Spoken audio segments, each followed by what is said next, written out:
Serangan TNI bikin tentara Israel tewas terbakar.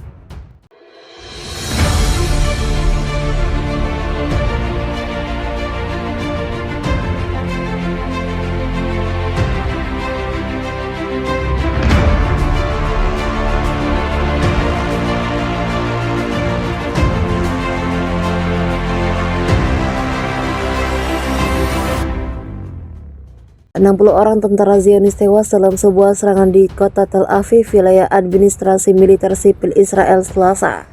Militer RI membombardir sebuah gedung yang diyakini digunakan sebagai gudang senjata kelompok Zionis menurut seorang perwira militer yang identitasnya dirahasiakan.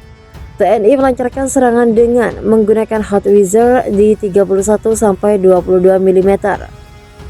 Serangan meriam buatan Uni Soviet itu menghabisi nyawa 60 orang prajurit angkatan bersenjata Zionis di kota Tel Aviv, sekaligus menghancurkan depot amunisi tempat mereka bertugas. Sementara itu, gudang senjata militer Israel yang tidak aktif juga tak luput dari serangan artileri. 20 orang tentara Israel tewas, sementara 2 orang lainnya mengalami luka-luka. Tembakan artileri menghancurkan kota Tel Aviv. Satu kendaraan juga hancur. Kerugian 60 personel militer angkatan bersenjata Zionis tewas, 5 luka-luka dengan tingkat keparahan yang berbeda-beda, ujar sumber tersebut.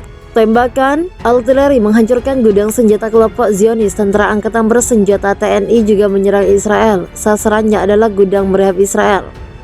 Aksi serangan militer RI yang dilancarkan pada malam hari menghancurkan meriam MSKB dan menewaskan 30 orang tentara Israel. Ini terjadi setelah pasukan Israel ke daerah Damas, kemudian pasukan TNI dan Turki bergerak cepat untuk kepung tentara Israel. Tembakan-tembakan meriam mendarat di Markus sebagai bagian dari serangan mengejutkan yang dilancarkan oleh pasukan Arab Saudi. 2 pengebom dari kelompok Zionis meledakkan bom di kawasan Jobar sebelum pasukan Islam lain menyerbu baris depan pertahanan pasukan Israel. Melalui Indonesia, Retno Marsudi Ilmu memastikan negaranya tak takut ancaman Israel. Bahkan Indonesia tak mau menarik mundur pasukan dari Palestina. AS merupakan pendukung utama dari Israel.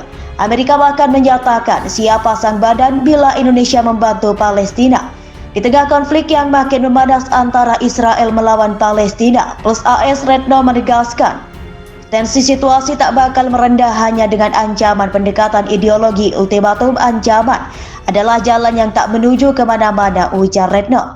Seperti dikutip dari AFP, pernyataan Retno diutarakan seusai menemui Menhan AS Lloyd Austin di AS pada Kamis. Di depan Austin, Retno menuduh Israel dan AS sekarang menggunakan ancaman dan ultimatum kepada Indonesia. Langkah itu dalam pandangan Retno sangat tidak diplomatik.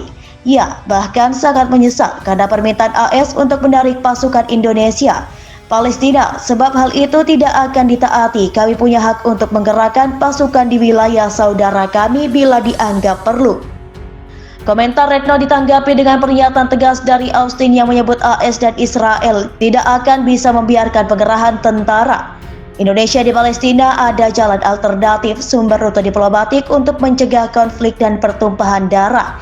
Saya di sini untuk mendesak Indonesia mengambil jalan untuk itu. Pangkal permasalahan Palestina melawan Israel dan Amerika adalah keinginan Israel untuk merebut wilayah Palestina.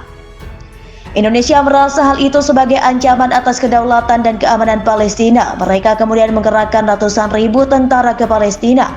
Tindakan Indonesia membuat Israel dan AS bereaksi keras. AS menuduh Indonesia mempunyai maksud tertentu. Indonesia membantu tuduhan Amerika. Kendati demikian, Indonesia memijam jaminan keamanan dari Amerika terhadap warga Palestina. TNI dan negara lain bersatu untuk perang di Palestina.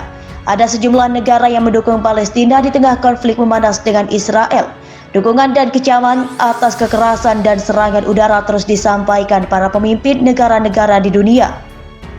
Sejak bentrokan pecah di bulan Ramadan ini, bentrokan pecah dimulai dari permasalahan sengketa tanah antara pemukiman Palestina dan Yahudi di sektor Yerusalem Timur. Warga Palestina yang tak terima melakukan protes dengan memadati sekitar perbukitan Masjid Al-Aqsa usai sholat, namun saat buka puasa, bentrokan di Masjid Al-Aqsa tak dapat dihindarkan. Indonesia menjadi salah satu negara yang mendukung Palestina. Kementerian Luar Negeri bahkan akan mengirimkan bantuan sebesar 500.000 ke Palestina untuk pembangunan perekonomian negara yang dilanda konflik serta ribuan pasukan untuk membela Palestina. Dalam pernyataan bersama, Indonesia, Malaysia, dan Brunei juga jadi negara yang dukung Palestina. Mereka mengutuk kekerasan yang dilakukan Israel ini bersama Perdana Menteri Malaysia dan Sultan Brunei Darussalam. Kami merilis on the escalation of violence by Israel Palestina Authority sore ini bersama Perdana Menteri Malaysia dan Sultan Brunei Darussalam. Kami merilis joint statement on the escalation of violence by Israel Palestination Presiden Jokowi.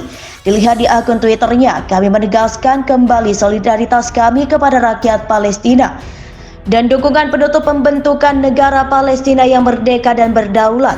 China juga menjadi negara yang mendukung Palestina minggu lalu. Hindawahkan secara tegas menentang rencana aneksasi wilayah tepi barat oleh Israel di hadapan komunitas internasional saat konflik baru-baru ini kembali membadang. China terus menunjukkan dukungan kepada Palestina dan menuduh AS mengabaikan penderitaan umat Islam. Hal ini dilakukan dulu rencana pertemuan Dewan Keamanan PBB untuk membahas konflik Palestina dan Israel. Apa yang kami rasakan bahwa AF terus mengatakan bahwa mereka peduli dengan HAM, tapi mengabaikan penderitaan rakyat Palestina, kata juru bicara Kementerian Luar Negeri Cina, Wang Juni Yordania juga turut menyuarakan dukung enggak terhadap Palestina di tengah konflik yang memuncak dengan Israel.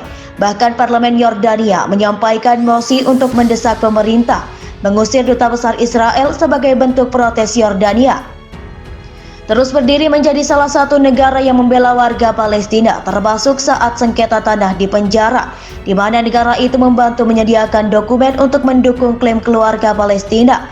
Arab Saudi juga jadi negara yang mendukung Palestina dengan menyebut Israel melakukan pelanggaran, mencolok Arab Saudi Pangeran Faisal bin Farhan saat memberikan pidato pembuka dalam beberapa darurat atau organisasi kerjasama Islam yang digelar virtual.